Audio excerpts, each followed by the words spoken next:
Small business war stories.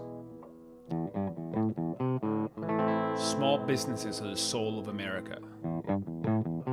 And this is where they tell their stories. I am your host, Pablo Fuentes.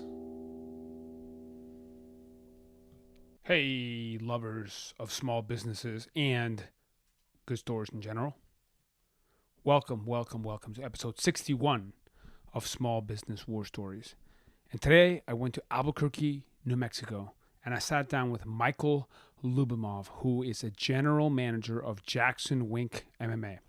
Now, if you follow the fight game at all, Jackson Wink MMA is a house of lots of different fighting champions.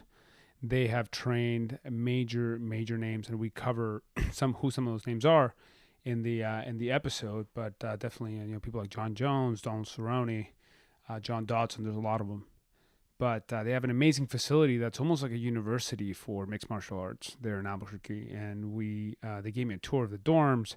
They have people flying from all over the world and stay with them, and then train with the dream of becoming a world fighting champion.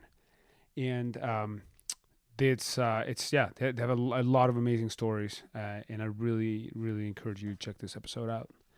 This episode is part of the Soul of America tour, and it is brought to you by FreshBooks. FreshBooks is our sponsor for this tour, and FreshBooks, what it is, it's basically accounting software or bookkeeping software, I should say. And what it helps you do is, if you're a small business, let's say that you have your customers and you need to send them invoices, or you need to be able to accept online payments, or you have a project you're doing for somebody and you need to be able to take a deposit, or you need to do your taxes. You need to figure out, who paid you what. You use FreshBooks. And FreshBooks can save you a lot of time. They worked out the math. It's about 192 hours for the year, or 2 full working days per month. So check it out. They're very cool. And you get a 30-day free trial. Just go to freshbooks.com/war stories and enter small business war stories in the how did you hear about us section. And that helps us out. It tells them that you heard about their product here, and that helps us out. The other thing that helps us out is if you go check out proven.com, Proven. That is a company that I started. And we are a small business information hub where we help you with running your small business.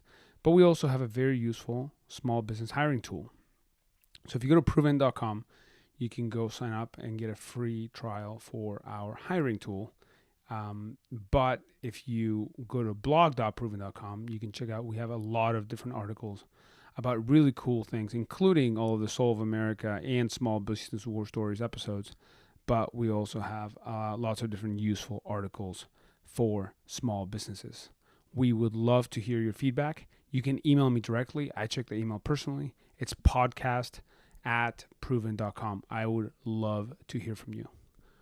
Without further ado, let's get into today's episode, a really cool episode with Michael Lyubimov of Jackson Wink MMA in Albuquerque, New Mexico. And we are live here in beautiful Albuquerque, New Mexico. And this morning I have the pleasure of sitting down with Michael Lyubimov, and he is the general manager of Jackson Wink MMA Academy. Welcome to the show. How are you doing, sir? Doing well. It's great to be here. It's as somebody who's a personal fan of the fighting game, and I've been training jiu-jitsu for 6 years. These are the hallowed halls. This is a very famous, well-known academy, so it's really cool to be here. Oh yeah, it's a pretty unique place, that's for sure. Yeah, cool. So let's talk a little bit about the history. So how long has Jackson Wink been around, and when did you get involved, and how did that get started? Well, the Jackson Wink Academy used to be called Jackson's Gym, Okay. Jackson's Fitness, MMA and something like that. For many years, since like 1992. Uh-huh. Yeah, it's been for a while.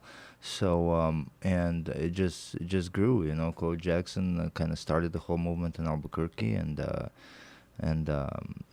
with the success of their fighters, and this being one of those cities where there's not much to do really, and it just created that fighters culture, where it became so popular. It's just like, the pioneers of the sport. And then at one point, I guess Greg met Coach Mike Winkeljohn, and they hooked up and became like brothers, literally. And they built this awesome movement of fighters and champions, just in so many different combat sports,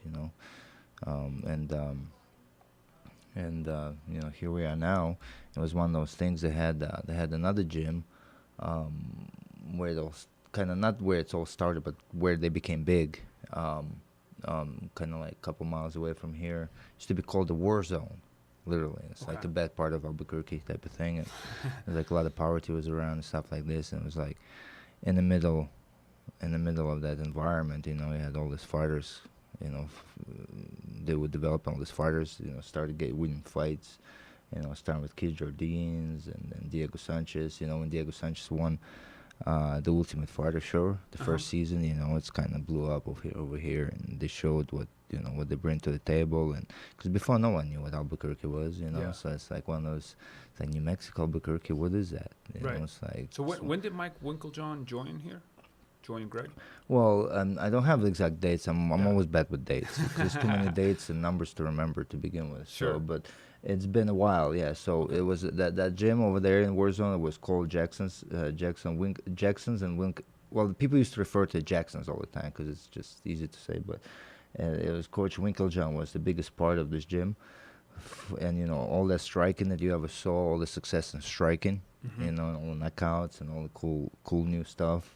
It was always behind Coach Winkeljohn, but Coach Wink just never liked real attention. He always stood behind. Not that Greg likes it really, but it just happened that way, that Greg was the face of the gym, and then what started happening with, as I was saying, with the success of the gym, and with winning the UFC belts and making so many champions, many fighters from overseas, from international, community because MMA started growing big.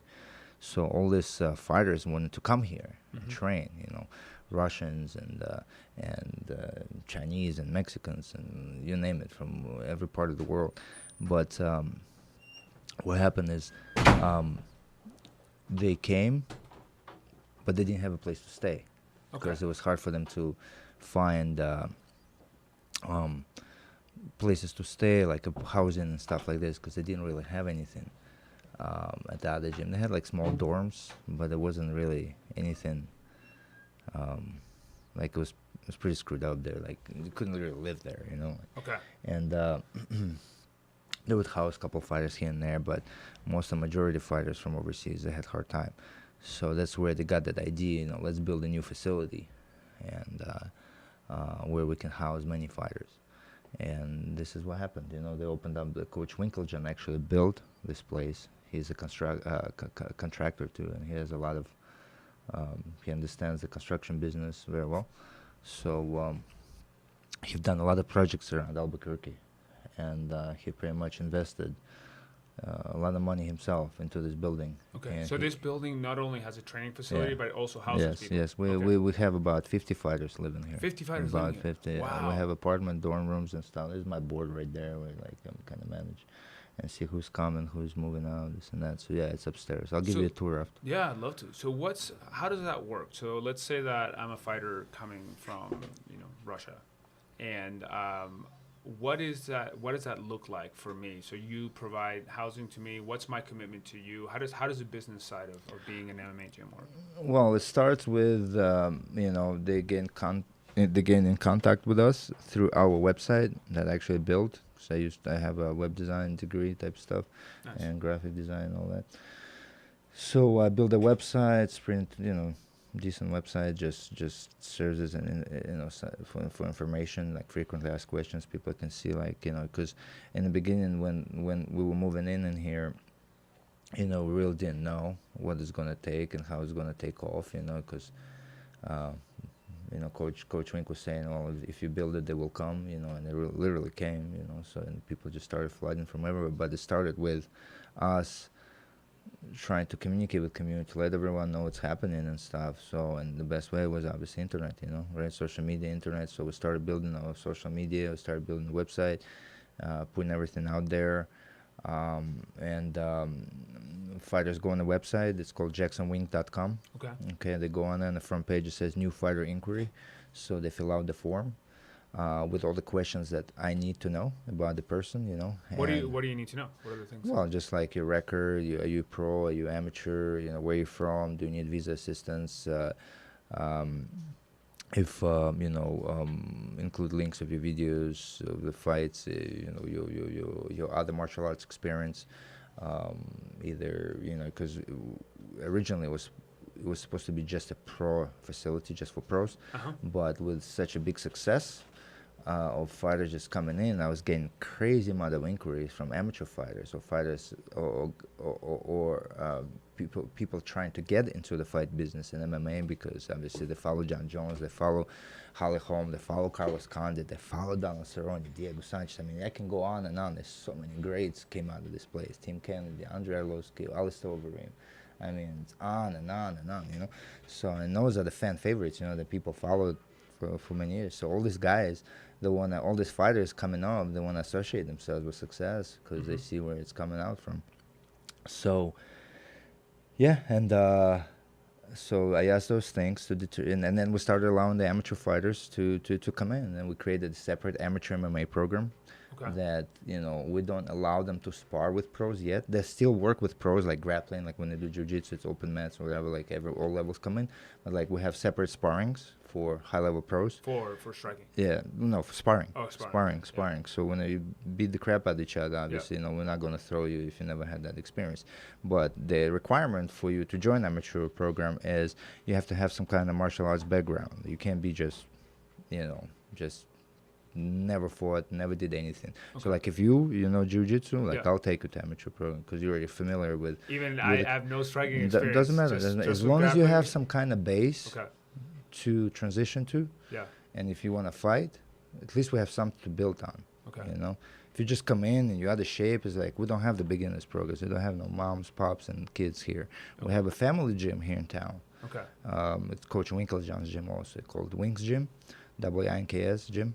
So that's where kids go, and a lot of fighters come from there too. They start there, they build their base and stuff, and then they transition to amateur team here. But more than welcome to come from another country. If this is something we have, I get so many amateur fighters here from all around. So the people who are amateurs, they come here and they finance it themselves. They just want to get into fighting. The people. I mean, it does cost to stay here. It costs to stay here. It costs to train here. Obviously, it's a business. Yeah. Even though you say small business, it's a business, right? We have to pay the bills. It's pretty expensive building. Yeah. But it gives the people opportunity to succeed because there's so many eyes on this gym, so much media here. Right. You included, and I'm very media friendly because I believe if, we need to be out there, if we want to give these guys opportunities. Yes, sir. We need to promote it. We need to get out there and tell everyone who we are and our success story, because it is truly a success story. I mean, it's no other way to put it. I mean, every weekend we have at least 3 fights in UFC every freaking weekend. Yeah. We're the gym that produces probably the more UFC fights than any other gym, because we have ups and downs. It's guaranteed in any type of life, in any type of business. It's just any sports team, right? You go through. I say MMA is like a roller coaster ride. It's up and down, up and down, up and down. You win a bunch of fights, and you can go on a losing streak. It just because we have so many, so many guys try and make the name for themselves. And how many pros and how many amateurs do you currently have training here? Just a lot, man. I don't count. Are we talking about 50 or more than that? Hundreds. Okay. So 100. It's like guys come and go because I can't pinpoint. I have guys that come in. There's, by the way, Mr. Tool. The group Tool. Oh yeah. Yeah, that's him. What's his name again? He's a black belt, Maynard. He's a purple belt. Yeah. Okay. Yeah. So he came here. He trained with Henry Akins in L.A. Yeah, he has a gym too. Yeah, okay. Yeah. He trained with Carlos and Iggy yesterday. Actually, just walked in. He said he was going to be here this morning. Cool. But Where were we? We're talking about Yeah. the fighters. So you have fighters who are amateurs and then fighters who are pros. Yeah. But the arrangement's different. If you're an amateur, you have to pay for it yourself. And No, if- pros pay pay too. for it Yeah, too. yeah. Of course, Okay. the pros pay for it too. Yeah. It's So what's we train. We provide training. It's a service. We provide training. They want to get the best training they can get. We Yeah. provide it to them, and it's somewhat inexpensive actually. If you think about, if you're a local fighter, you we put you on on a contract, like annual contract without to pay, just like membership. Yeah. Monthly. If if you're up and coming pro, you have 3 fights, whatever, 4 fights, But if you're like someone as big as John Jones or Holly Holm, you're a percentage fighter. You just pay from a purse. Okay. So that's negotiated with the gym. Yeah, and it's depending on. Yeah, it depends. Like when they sit down and talk about it and Okay. figure out what the plan is with the short term, long term stuff like that. And have you had people who started on just a membership basis and then they became Of big course, stars all and the then time. they negotiated? All the time. Cool. Yeah. So let's talk a little bit about what makes your facility unique. There are lots of UFC trainers, lots of people who train MMA. How is it different from other facilities, and how has that evolved over the years? It just grew organically, like to a certain point, to a point like this, like where it became something special, man. It's so much great vibes here, man. Like you rarely see anyone fighting, and like everyone just like, and you see all these Instagram posts and Facebook posts and social media where people just praising this place so much and writing articles and loving it, and I've never seen anyone really disgruntled. It's like you come in here, you live here, and you're part of this environment where it just makes you want to live and succeed. And you know yourself, you train, you know how alive you feel, Sure. when you're training, the vibe you get, and just many great things happen, in an environment like this, when you have all these MMA's greats around you, and you like literally nobody, you haven't made it yet. I mean, everyone is somebody, but in a way of like an MMA sport, right? Or you trying to get to that level, and yourself associating with that success and being part of it, it just makes you want to Work harder. Yeah. Know that you can be the one that break out and stuff. Cool. And all these guys help each other find fights and managements and this and that, and just a big movement.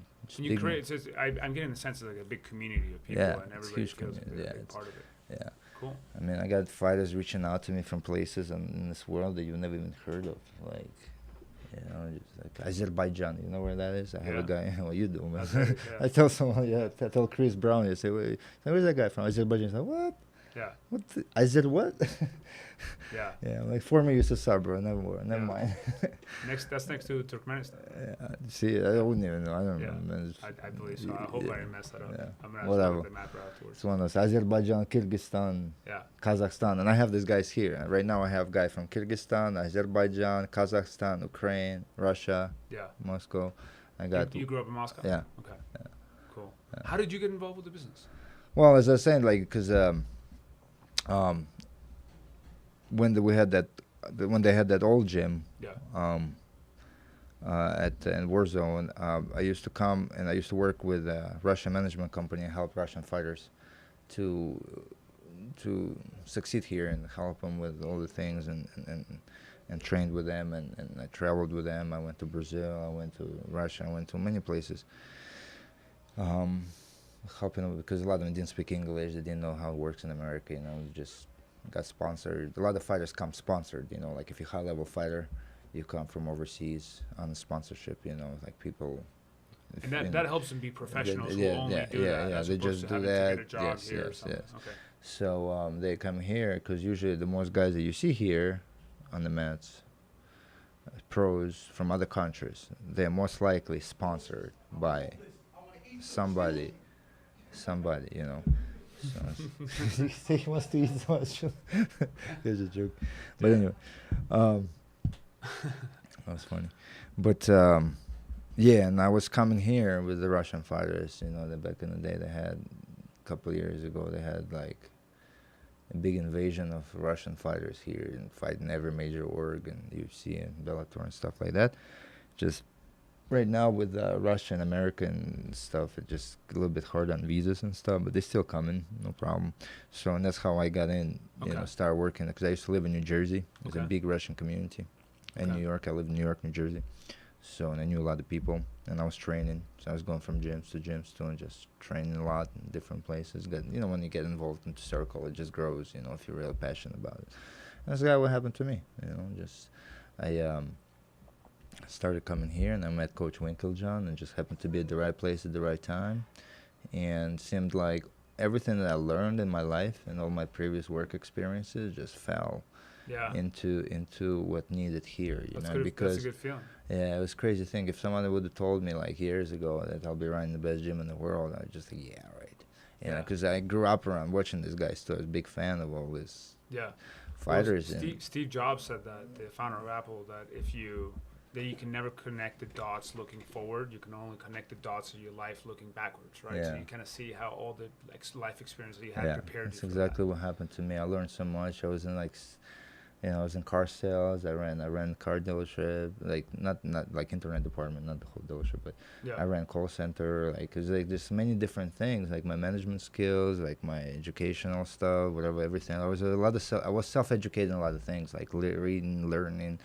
and once I got into training, I got hooked so much. I mean, I was like living on the mats and meeting all these fighters, and started advancing in jiu-jitsu and stuff like that, and just one thing led to another, and just Coach Wink is a very good judge of character, and he's like a man of his word, and like type of shake hand type thing, old school, very man's man type thing.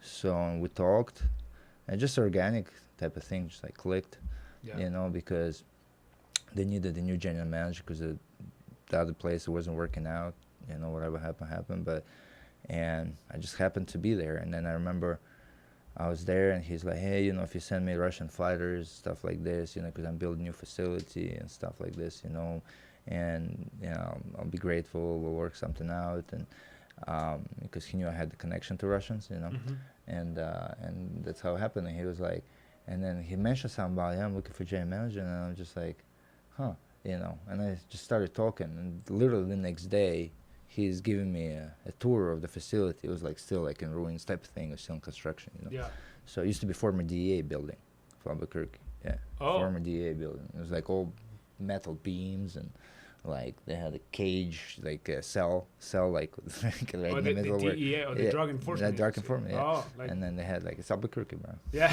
I never, must not say Breaking Bad. Exactly, yeah. So, and then there's a hot dog joint right here next door. Yeah. So it was, and then just one thing led to another, and here I am. I've been running. We started with white walls, empty place. And we turned it now into it's this full of signed posters from legendary fighters. Memorabilia, belts. I can see Fedor, Tito. I'll show you. Jones. Yeah, I'll show you inside how cool it is. I'm collecting all the belts, memorabilia, medals, and magazine covers. So it's cool, And then we have this map. See, we came from here to train here. It's not fully completed, but it shows all the roads lead to Albuquerque. You have that little pin dot on Albuquerque, and you got all these guys coming from every direction. I have here Mongolians, Russians, Chinese. We have 13 Chinese upstairs. We just had someone just left. We had 5 left, but got New Zealand, Australia, England. So what's your day to day? I'm sure there's so many things going on right here. What's a typical day in your life managing a facility like this, where you have so many people staying here, you have so many people training, and you have a lot of different coaches who come in and do different types of work and different sessions. How do you put that all together? It's pretty hectic, but it's just multitasking, man. Multitasking. I'm just. It's like when you love doing what you love. It's you don't feel like you're working. It's just I'm flying here. I'm flowing. Every time I ask Coach, how you doing? He's like, living the dream. No matter how bad of a day it is, you're still living the dream, because being part of this is truly living the dream. I'm very proud of what we created and what I was able to contribute with myself, because literally it's pretty much me and Coach Wink, when he opened this building, we kind of built this together, and I built all the media and social media and things like that. Okay. And started bringing the fighters in. I go out there fishing for fighters, talking to fighters nonstop. My phone rings nonstop all the time, and just at night, people, they're like, I look at the phone, somebody, ring 3 o'clock in the morning from some India or something. Yeah. So it's like So you non-stop. mentioned. And all these fighters coming in, they always, it's like people drag me in like gazillion million directions because I'm like in this epicenter, like in the middle, Yeah. and everyone coming through me, so, and I have to keep everything in control. We have cameras, we have everything, Now see right there on camera right now, wrestling practice started, you can see right now, Yeah. And So we're looking here. How many screens is that? 12 different 16, screens. I think 16. Oh, 16. One, 16 different yeah. screens, right? And you can see. Yeah, it's who's of who here, man. And every day we'll have like, I don't know. And it looks kind of like a college dorm up there. Yeah. Yeah, it's like we have like see these cages and stuff. Yeah. Guys doing their thing. Today's a wrestling practice. So you mentioned a couple times social media, and that's a big challenge. A lot of our audience is small business owners, small business people, and social media is always a big challenge. And you seem to have been very, very effective and very successful at that. What are some of the strategies and some of the things you did beyond, having an authentic voice and a good story to tell? What are maybe tactically some of the things you did to grow the exposure the gym was getting worldwide? I am very proud in all the fighters that come through. So, and I noticed that no one in their gym really did. Always focused on big name fighters and showcasing. Oh, look who trains here. Like I got this. But I kind of got into a habit of giving shout out to every single, no matter if you're amateur fighter or whatever. So like I follow every single guy that comes through type thing, or girl. And whenever fighting, I repost it. I posted it. So I do put a lot of focus on not just accomplished fighters, but everyone really. That's everyone deserves attention. It's not just like, okay, you made it. Okay, we're just gonna, just kiss your ass and just freaking, No, everyone here is equal. Everyone's here equal, and you'll see even guys like John Jones, with all the trouble that we just had, man, he's one of the most authentic, coolest dudes on planet Earth. Yeah. Like media doesn't do him justice, man. Like you don't see personalities like this most of the time. People always like to hate on social media and write stupid things, and they've never something they will never say to your face. Oh to yeah, anyone's face. It's just disgusting. People who talk trash on social media. But even you have personalities, all famous personalities, so they do the same thing, so they can get more famous because then you say stupid shit, and it gets liked, reposted, retweeted, and your fan base grows and stuff like that. So it's somewhat kind of disgusting, to be honest, like the environment that they created. How do you grow without, and how do you do that without doing that? Well, I never take aim at anyone personally, really. We never take aim at anyone personally. We get attacked all the time because of so much superpower here, superstars and stuff with all these guys. And no one is perfect. John had trouble, wherever fighters have trouble, it's like we get slapped for it, even though people don't realize that. What do we have anything to do with it? We have so many fighters coming in and out, and people, all the steroid accusations and stuff like that. It's garbage, man. It's like pure speculation and garbage. Like we're sitting here with doctor under the cage feeding freaking guys steroids. It's ridiculous. It's ridiculous. It doesn't happen. All these big name fighters, they have camps built around themselves. They bring their own people. They bring their own strength and conditioning. We have coaches here that help. We have training partners. They use that, but they all build their camps around them based for the next fight that's coming up. They'll bring So they have, on top of the structure you provide here, they have other people who help with strength 100%. We don't 100% know who they are, what they are. We operate on trust. We can't control. There's too many moving parts. We don't know what who is taking what. If someone, we can only speculate too. It's like, oh, he looks ripped. I mean, what is it? But for the most part, this guy's trained 3-4 times a day. You're gonna get ripped if you take it or not, or you're gonna change how you look. Some guys like, you have a big fight and then you come back and then you made shitload of money and you don't want to train anymore. You're like tired of it, So and people gain weight, they get out of shape, and then the super fighters, they get like pictures taken. Oh, look how he looks, he gained weight, and then he looks in shape. It's like, of course he looks in shape. He's been getting ready for a fight for 2-3 months, training 3 times a day. So easily be drinking protein. Who the hell knows? So it's like those accusations. I don't know, man. It's just not right. But we never go after anyone really. I never go. I just doing our thing. And I used to get into like ticked off by people writing bad things towards us because it's my livelihood. It affects me directly because I stand by these guys and by the gym 100% because I put my life into it. And when people come forward attacking, they don't realize that, whenever you're successful, it happens. Yeah. You're going to have people always attack you. Yeah. Just so they can build themselves up on your behalf. And it's always been like this. Kind of, I'm starting to understand it. Because I run social media, so and I get like ticked off by all these people that, well, hey, come sign the waiver, jump into the cage. Yeah. Come on. You say, oh, John Jones ain't no shit. Go. Yeah. Go say to his face, well, jump into the cage. You want to talk shit about Alistair over him? Come, say to his face. Let's see how that plays out. Yeah. Just sign the waiver. Alistair Overeem looks like a castle tower. Yeah, look at that. Yeah. He's here. He's supposed to be here. Oh, yeah? Yeah. Cool.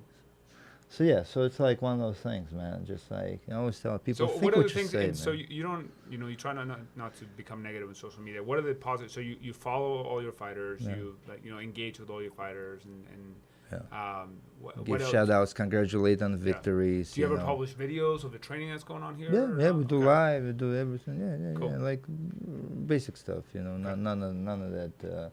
We have strict control of people not filming high-level fighters. Like when Holly can't stand when people like, you'll see someone like a new fighter arriving, he's like hiding from the like, could be freaking spy, man. So we have strict policy, like, hey, don't film. Well, sometimes people do Snapchats and they want to show that they're in the same facility, don't brag about that. Look where I'm at.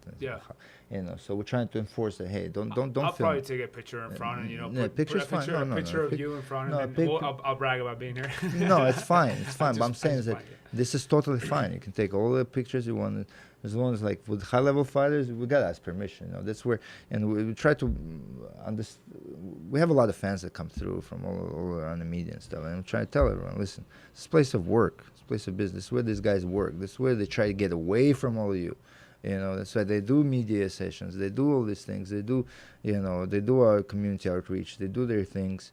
But not here, They're here to train. It's like if you're at your work and I come here and start bugging you, and stuff like this, you're not gonna like it, right? You're in your office doing your thing. This is what fighters do, This is where they work. This is their day to day. Slightly different office, right? Yeah, it's their office space. Yeah. So this is from day to day operation, Monday through whatever, and they train. So leave them alone. Leave them alone. Gotta find out. We give you an opportunity to come here, look at the facility, take pictures of the facility. For media, I will make arrangements if you want to take pictures with someone and this and that. I'll ask them, but like, don't be just. We have an observation deck upstairs, so you see sometimes people just, because we have a medical office and we do have visitors coming in to see the doctors, and now you'll see people trying to take pictures and kind of like snagging. We have signs everywhere. Don't take pictures, videos. Yeah. And you also have a retail shop, right? Yeah, we have a retail shop. We have a restaurant next door. Oh, cool. Yeah, and that's where a lot of people come and visit and buy T-shirts. Is that a good source of revenue for you guys? Yeah. We try and build that up always, man. Let's try and keep it going. Yeah, it's a good thing. That's awesome. What would you say?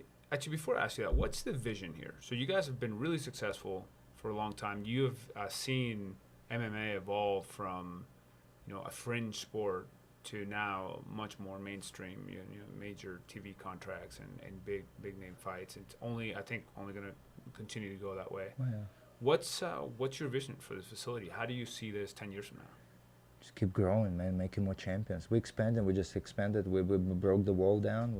We added more mat space because it was getting so crowded. So, the vision is we're going to build more apartments because guys because we have dorm rooms, where fighters stay together, 4, 5, 6 guys, whatever, in a big room, and then they have kitchen, bathrooms, laundry, and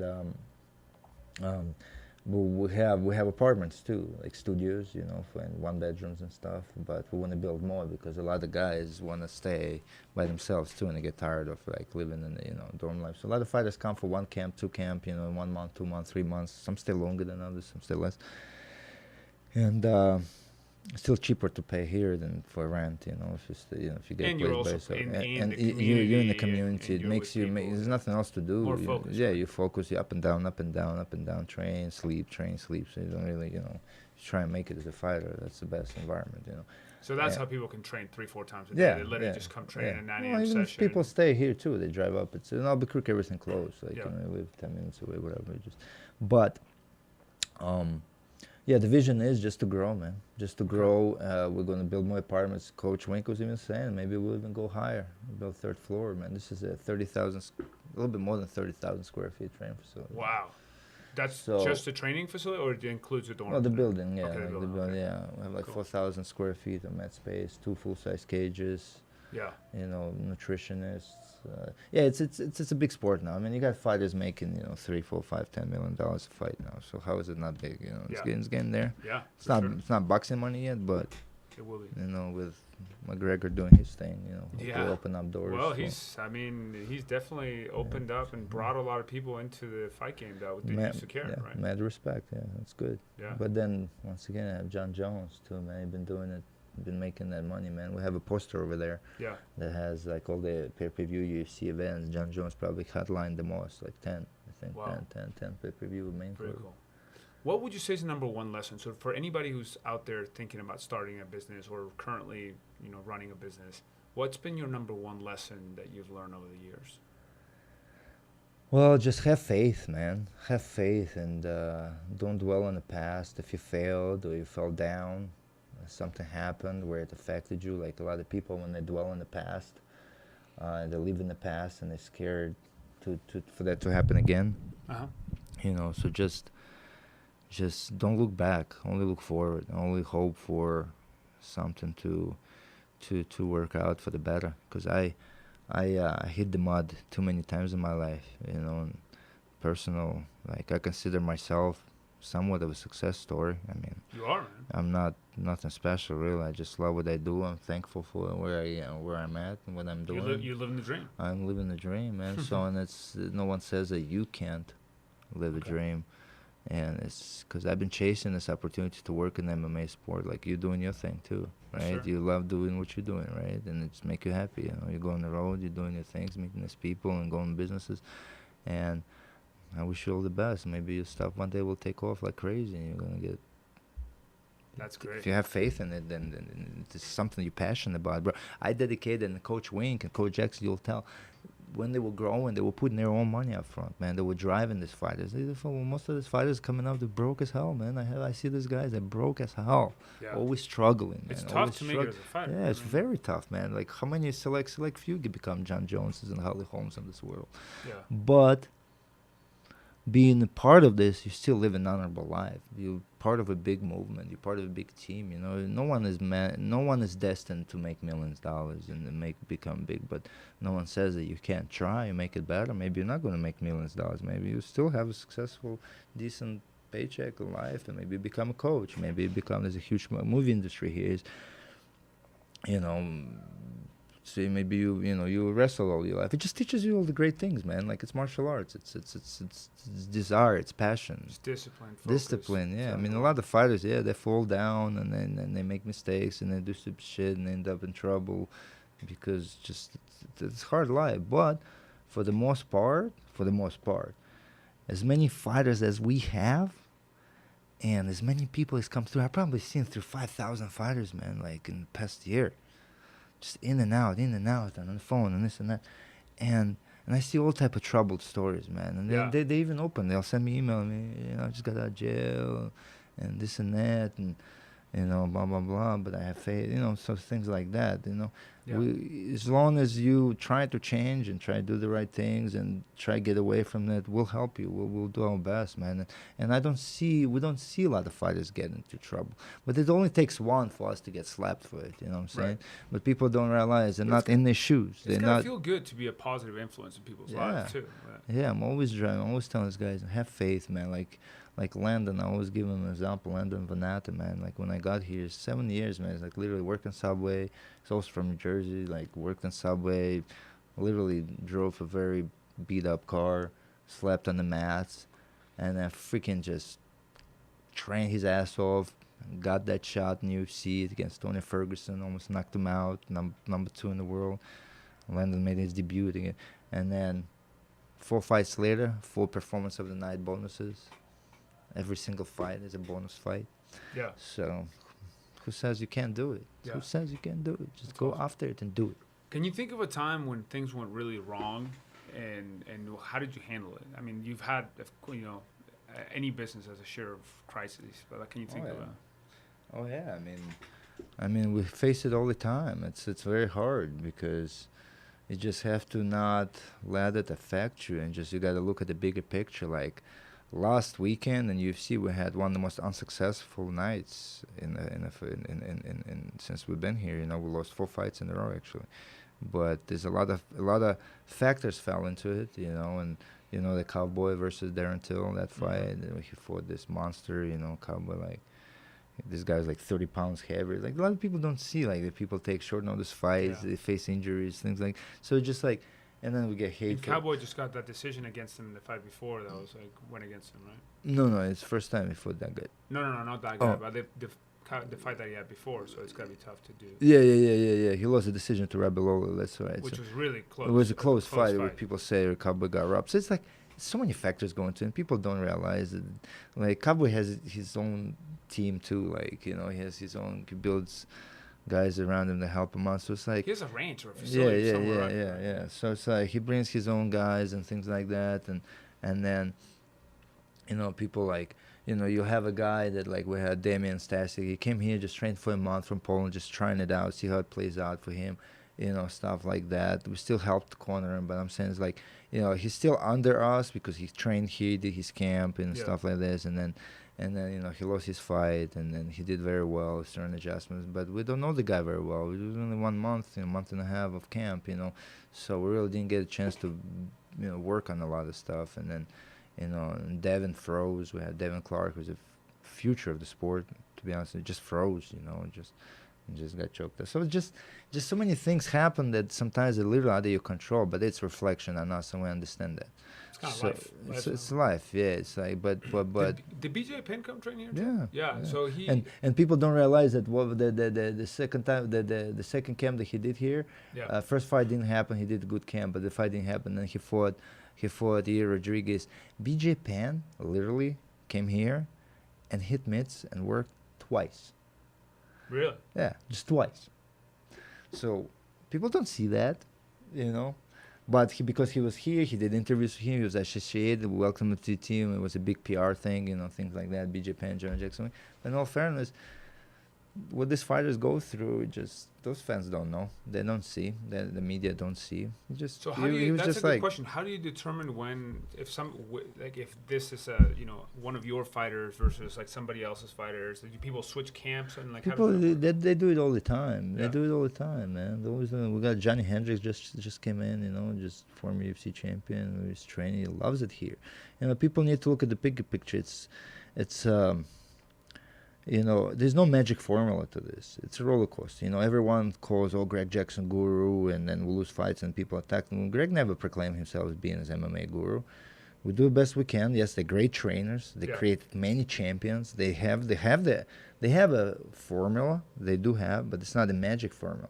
Not everyone is going to walk in and train for 2 weeks and do a 2-week camp, and because they came and they listened to Greg, and they magically won a fight, you know. It doesn't happen like this. You mean you have to work? Yeah, you know. So it's like, but just being associated with that already gives you a big boost in trying to succeed.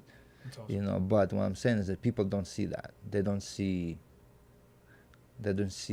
feel the details, the movement, the commotion. But you guys have been really successful and been here for a long time and had, you've grown that presence through hard work. Yeah, of course, hard work. Yeah, and it's growing and it's growing and it's growing, and at a certain extent, this some instances harder to control. You know, some instances it's easier to control, and it's a roller coaster. I keep saying it's like life. It's like everyone is easy to jump on your ass and start judging you and stuff. But go sit in his shoes, man. And then shut the hell up, and then you won't be saying what you're saying. You know what I'm saying? So that's how I see it, man. Sounds it's like I say social media and all that crap is like unnecessary evil, man. Like, you know, it's like necessary evil, right? It's necessary evil. It's like that helped us grow dramatically, but at the same time, it's kind of like, is it? Double-edged sword. Yeah, just like shut the hell up. Like, so where can people find you? If anybody, so people want to come here, and what is your address here? Well, best source is jacksonwink.com. Jacksonwink.com. Because that's where if you want to apply to be a fighter. Or for any inquiries. I think that's how you got hold of it, right? Correct. I think you on the website. So the best thing is there because majority of calls I get now actually for lately is just solicitations, man, like from people, because in my message it says there where to go to get all the information, because the reason we build the website and how we started building it, we build that frequently asked questions, because I get people asking the same stuff over and over, nonstop, same questions for special fighters, so that's why they go on there. Yeah. It's easier for me. Just Read the website. that's my morning routine. I come in, I check my emails, I respond to all the emails, Okay. and I get like gazillion of them. I'll just take an hour, just like knock it out, Yeah. and then get everyone taken care of. Hopefully no one falls through the tracks. That's what we're proud of too, and I'm proud of too, because I come from customer service background and sales background and stuff, and I'm very aware of how important it is to follow up, to talk, to engage and answer questions, because Sure. I've done it for all my life. Awesome. So, and that's where that experience comes through, that I'm able to juggle all this and get these people in the door, and with these fighters, and attract them here and secure their spots here. And there's a lot of moving parts, and I was so far pretty successful managing everything. Yeah, I'm not perfect. No one says I'm perfect. Well, I don't think anybody is. But you've had a huge amount of success. So, I mean, huge congratulations. Thank you. Really appreciate you taking the time to sit Anytime. down with us and share your story. It's really inspiring to see, and not only the growth of your gym, but of the sport in general. And I hope it continues to go. Thank you so much, man. It's great talking to you. Thanks, Michael. All right. Thank you for listening to Small Business War Stories. If you enjoy the show, share it with a friend, or you can subscribe on iTunes, Stitcher, or on our blog at blog.proven.com. If you have an idea for us, we'd love to hear it. Please email us at podcast@proven.com. See you next time.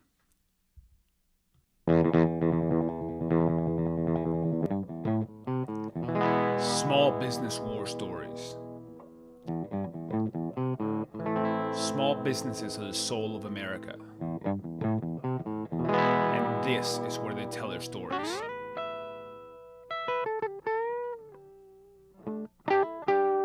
I am your host, Pablo Fuentes.